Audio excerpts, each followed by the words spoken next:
నమస్కారం, welcome to Suman TV. చాలా మంది గంజాయికి అలాగే మద్యంకి బానిసలు అవుతూ ఉంటారు. అయిన తర్వాత డీడెక్షన్ తీసుకోవాలంటే కూడా దాని నుంచి బయటకి రాని పరిస్థితి చాలా వరకు యూత్ లో కూడా మనకి కనిపిస్తూ ఉంటుంది, పెద్దవాళ్ళలో కూడా కనిపిస్తూ ఉంటుంది. ఈ డీఅడిక్షన్ అనేది చాలా ఇంపార్టెంట్ అని కూడా చెప్తున్నారు. Homeo deaddiction specialist doctor Jayaram Reddy గారు ఉన్నారు. వారిని అడిగి మరిన్ని వివరాలు తెలుసుకుందాం. నమస్కారం జయరాం.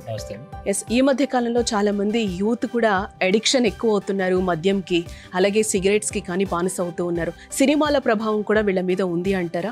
సో ఇప్పుడు సినిమాల ప్రభావం అన్నప్పుడు మనం ఒక సబ్జెక్ట్ తీసుకుంటే మనము గతంలో చూస్తే పాత సినిమాలు చూద్దాం. పాత సినిమాలు చూస్తే ఏమిటంటే ఆల్కహాల్ తాగే విధానం ఉంది సినిమాల్లో. అంటే సందర్భం టైం పెట్టాలి కాబట్టి పెడుతున్నారు, ఓకే.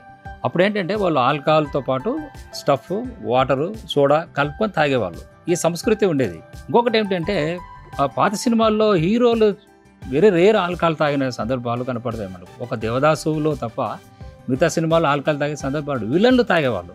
అంటే నెగటివ్ క్యారెక్టర్ను వాళ్ళు ప్రొజెక్ట్ చేయడానికి ఆల్కహాల్ లేదా గుట్కాలు, సిగరెట్లు, గంజా ఇలాంటివి వాడేవాళ్ళు అక్కడ.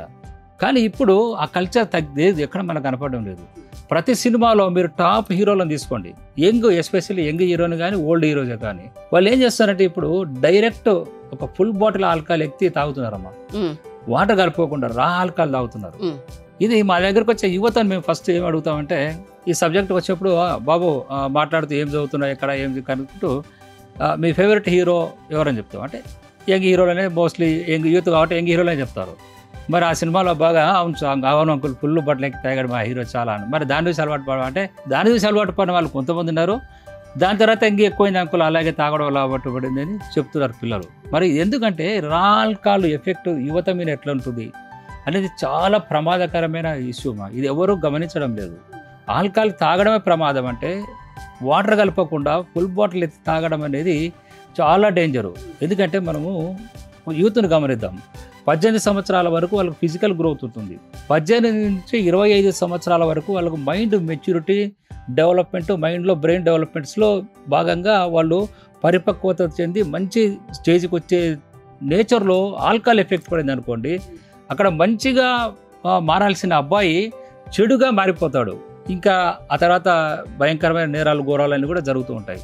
మనం అనుకోవచ్చు ఈ క్రానిక్ ఆల్కహాల్ హెవీగా తీసుకుంటే ఏమవుతుంది యువత అంటే, ఆల్కహాల్ ఒక లిమిట్లో తీసుకోవడం పర్వాలేదు, కానీ లిమిట్ మించి ఇట్లా హెవీ ఆల్కహాల్ తీసుకోవడం, రా ఆల్కహాల్ తీసుకోవడం వల్ల దాని మీద డాక్టర్ ఎక్కువ యూతే తీసుకుంటున్నారా రా ఆల్కహాల్? నో, రా ఆల్కహాల్ యూత్ ప్రభావం ఎక్కువగా ఉంది స్టార్టింగ్ ఏజ్ గ్రూప్లో తీసుకుంటే. మనం చూస్తే ఇప్పుడు ఆల్కహాల్ అనేది ఒక క్వార్టర్ నుంచి 90 ml అవైలబిలిటీ ఉంది. ఎందుకంటే ఆల్కహాల్ రేటు పెరిగిన నేపథ్యంలో ఇదివరలో క్వార్టర్ ఆల్కహాల్ దొరికినప్పుడు ఏమైందంటే వాళ్ళు వాటర్ కలుపుకొని తాగేవాళ్ళు.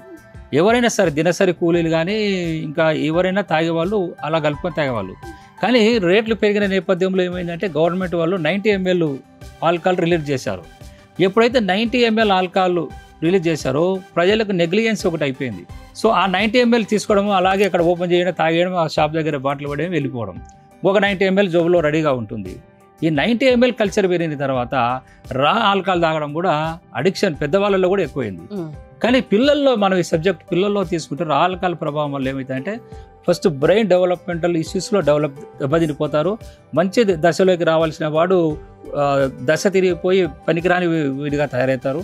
తర్వాత అడిక్షన్ లెవెల్ అంటే ఆల్కహాల్ తాగే వాళ్ళంతా అడిక్షన్ కాదు, కానీ ఈ రా ఆల్కహాల్ తాగడం వల్ల ఎక్కువగా ఆల్కహాల్కి అడిక్షన్ బానిస అయ్యే అవకాశాలు ఎక్కువగా ఉంటాయి. సో అదేవిధంగా మెంటల్ హెల్త్ ప్రాబ్లమ్స్ కూడా డెవలప్ అయిపోతాయి. సో లివర్ మీద, కిడ్నీ మీద కూడా మరి డ్యామేజ్ స్టార్ట్ అయితే ఎక్కువ ప్రెషర్ పడుతుంది. తర్వాత యువత చిన్న వయసులోనే సెక్సువల్ డిజార్డర్స్ డెవలప్ అవుతాయి, ఇంపార్టెన్సీ లక్షణాలు డెవలప్ అయిపోతాయి. సో ఈ విధమైన దుస్థితుల మధ్య ఆల్కహాల్ తాగడమే డేంజరు. రా ఆల్కహాల్ తాగడం యువతకు అత్యంత ప్రమాదకరము. ఒక చిన్న ఎగ్జాంపుల్ చెప్తాను ఈ సందర్భంలో మీకు. ఒక MBA స్టూడెంట్ రోజు ఒక ఫుల్ బాటిల్ ఆల్కహాల్ తాగుతాడు. అంటే MBA అయిపోయింది, రోజు ఒక ఫుల్ బాటిల్ ఆల్కహాల్ తాగుతాడు.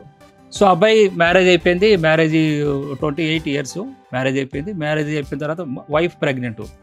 సో పైన ఉంటారు, కింద అమ్మా నాన్న ఉంటారు. ఈ అబ్బాయి ఏం చేస్తున్నాడంటే ఈ మధ్య కాలంలో వాడు మదర్ను దగ్గరికి వెళ్ళి వాడు మదర్ను హరాస్ చేయడము, మదర్ను కిస్ పెట్టుకోవడం, అమ్మ నువ్వు అందంగా ఉన్నావు, ఇలా ఉన్నావు, అలా ఉన్నావు చెప్పడము.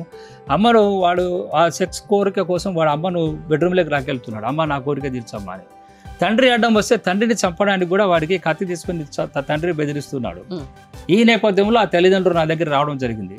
సార్ మా పరిస్థితి ఇలా ఉంది, మా అబ్బాయే ఇలా చేస్తున్నాడు, మా సొంత తల్లిని మేమేం చేయాలి, మా పరిస్థితి, వాడు ఆల్కహాల్ తాగి ఇట్లా మంచివాడే కానీ తాగి ఇలా అయిపోయినాడు, అమ్మనే వాడు బెడ్రూమ్లోకి లాకెళ్తున్నాడంటే పరిస్థితి ఎలా ఉంది, మేమిద్దరం సూసైడ్ చేసుకోవాలని డిసైడ్ అయిపోయాం, కానీ మేము ఆన్లైన్లో మీ ప్రోగ్రామ్ చూసిన తర్వాత మీ దగ్గరికి వచ్చాం ట్రీట్మెంట్ కోసం అని చెప్పారు. సో మెడిసిన్ ఇచ్చాం, ట్రీట్మెంట్ ఇచ్చాము, అబ్బాయి ట్రీట్మెంట్ రాలేదు, తెలియకుండా మెడిసిన్ ఇచ్చాం, మెడిసిన్ వాడాడే కంట్రోల్ అయిపోయింది, ఇప్పుడు హ్యాపీగా ఉన్నారు. డీ అడిక్షన్ ట్రీట్మెంట్ చేసాము. సో ఈ విధంగా కాబట్టి ఆల్కహాల్ అనేది ఎంతటి వాళ్ళనైనా సరే దిగజారే విధంగా చేస్తుంది, కాబట్టి ఎంత ఆల్కహాల్కు మత్తు పదార్థాలకు దూరం ఉంటే అంత మంచిది. సో చూసారు కదండి, అందరూ చాలా మంది బానిసలు అవుతూ ఉంటారు, మద్యానికి కానీ ఆల్కహాల్ కానీ సిగరెట్ కానీ గంజాయి కానీ వీటన్నిటికీ కూడా డీడెక్షన్ తీసుకోవచ్చు అని చెప్పి డాక్టర్ జయరాం రెడ్డి గారు చెప్తున్నారు. జయరాం రెడ్డి గారిని మీరు క్లినిక్లో వెళ్ళి మీరు కన్సల్ట్ అవ్వాలి అనుకుంటే స్క్రీన్ మీద కనిపిస్తున్న నెంబర్స్కి కాల్ చేసి ఆయన్ని కాంటాక్ట్ అవ్వచ్చు. నమస్కారం.